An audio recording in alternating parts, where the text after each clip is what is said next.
Hello, I'm Andrew Bazantz, the artistic director of Eugene Opera. This episode of Songs for Quarantine features the beautiful and mesmerizing Penelope by Canadian composer Cecilia Livingston. In this pensive and haunting work, Livingston lets both the text and the music ask open-ended and unanswered questions, leaving the listener with a sense of longing and lingering loss. The very name Penelope, of course, evokes heroines of stories of ages past, from Homer's Odyssey onward. The composer, in her words, imagines the heroine wandering the drafty, echoing, empty rooms of whatever fortress or palace protected and imprisoned her during her long wait for the return of her husband and son. Cecilia Livingston is composer in residence at the Glyndebourne Opera. Her projects often tell women's stories, inviting audiences to reconsider familiar literary and historical characters, and her music is driven by melody, mixing styles from minimalism to jazz to create work that is lyrical and unsettling. Winner of the Canadian Music Centre's Toronto Emerging Composer Award, her music has been heard on Bang on a Can's Summer Festival, the World Choir Games with the Toronto Symphony Orchestra, the Kingston Symphony, Tafelmusik Baroque Orchestra, and with Toronto's Thin Edge New Music Collective. I recently spoke with her about writing Penelope. Cecilia, what a pleasure to talk to you. We're so thrilled that we were able to record your piece, Penelope. Can you talk a little bit about just the inception of this piece? Well, thank you so much, Andrew, for the chance to speak with you about this. It's been a really interesting piece to carry sort of through my portfolio and as my career has taken shape. I wrote this piece in 2014 for a soprano called Alexandra Smither. We were at the University of Toronto at the same time, and she commissioned it from me for one of her end-of-year recitals. And it has a very unglamorous origin, which is a composer worrying about a deadline and sitting on the subway and thinking, oh my God, what am I going to write? What am I going to write? And for some reason, the idea of this phrase, what is it to be waiting, which has a lovely sort of grammatical construction that you're not supposed to use in song, that ing word, really seized my imagination. And I'm sort of stubborn and a rebel anyhow. So I said to myself, well, can I make the whole piece about that phrase? What happens if I do this bad grammar thing and make a whole piece about it? So by the time I arrived at the subway stop I wanted to get to, I'd actually sketched out the whole text. And from that, it was pretty straightforward to sit down at the keyboard and start thinking about what the musical ideas were that would fit into this piece. And knowing Ali's voice so well, it kind of wrote itself.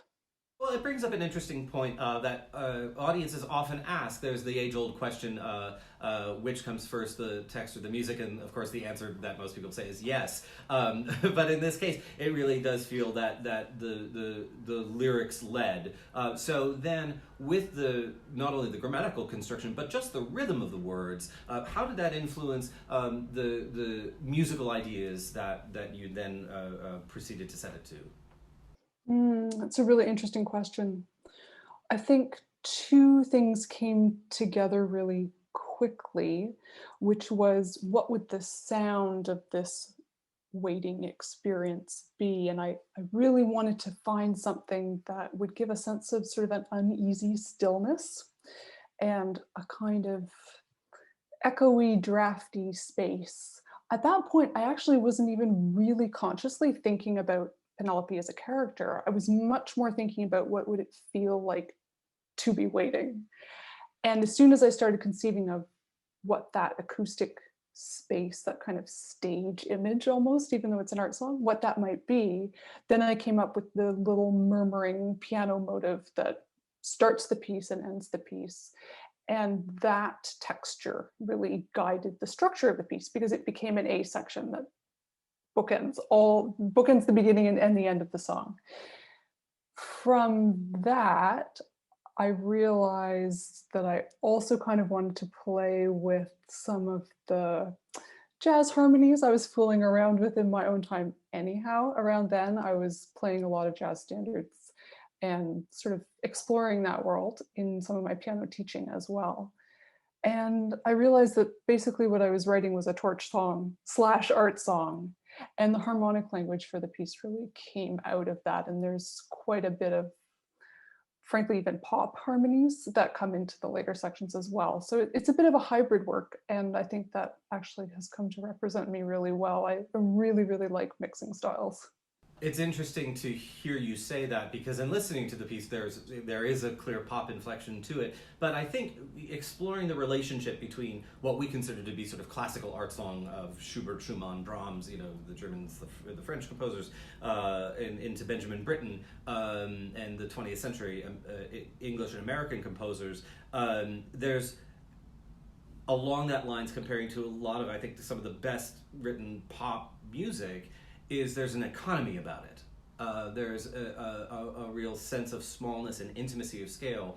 And of course, the most terrifying thing to do is look at a two-page, as a pianist, for me at least, a two-page Schubert song and do what the world that is required of that. And in listening to Penelope, I felt very much the same way, that you could hear all of these wonderful influences that weren't maybe old Western canon, but at the same time, there's still an economy that really highlights the intimacy of the work.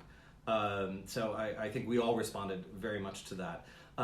When you're creating this world on a smaller scale for an art song, say, or for something about the size of this, versus a 3-hour opera or even an hour-long piece, a cantata or a symphony, is it true that every choice matters even more?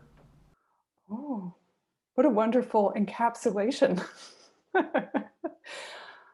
Yeah, I think you're absolutely right. Your point about scale and economy is really interesting to me. It's something I think about quite a lot, actually. The idea of fitness, of the right idea, and no more than those right ideas, and where that beautiful balance is. When I was a student, I talked a lot with my teacher about Christos Hatzis, about the difference between something being simplistic and being simple, and what richness and complexity can lie underneath the simple idea.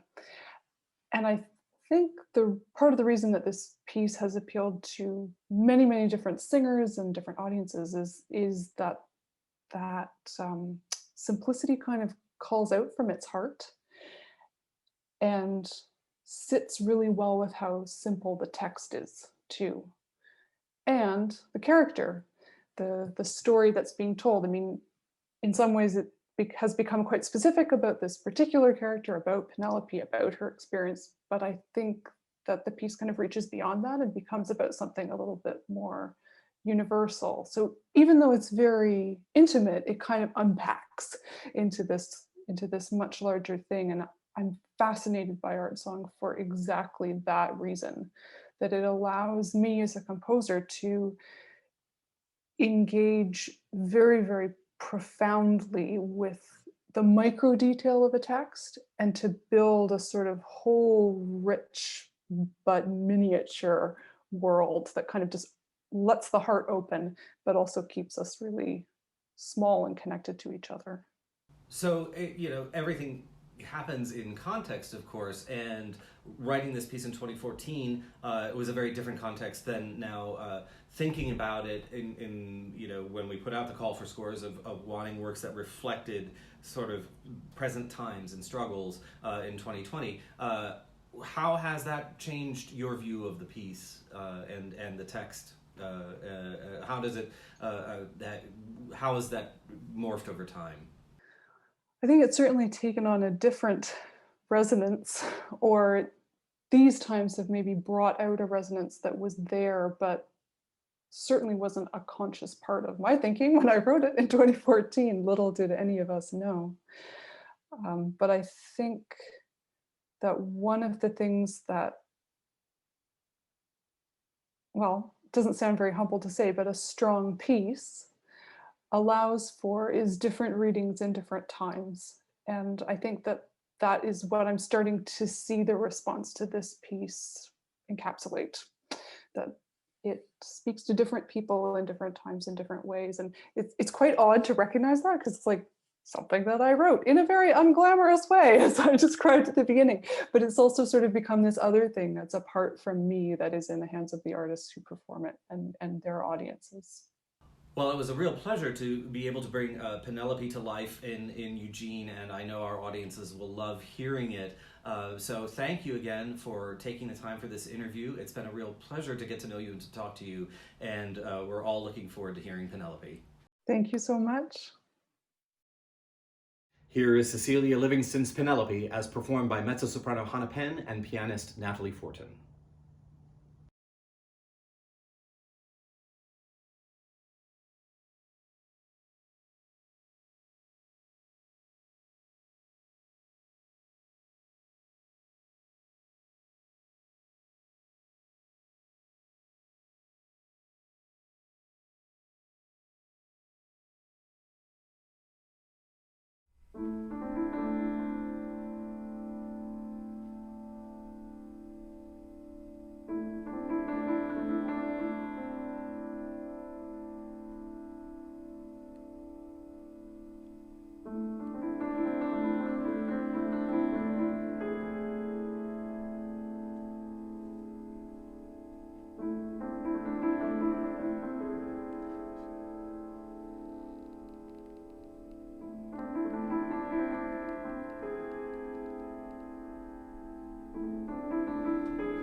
when they see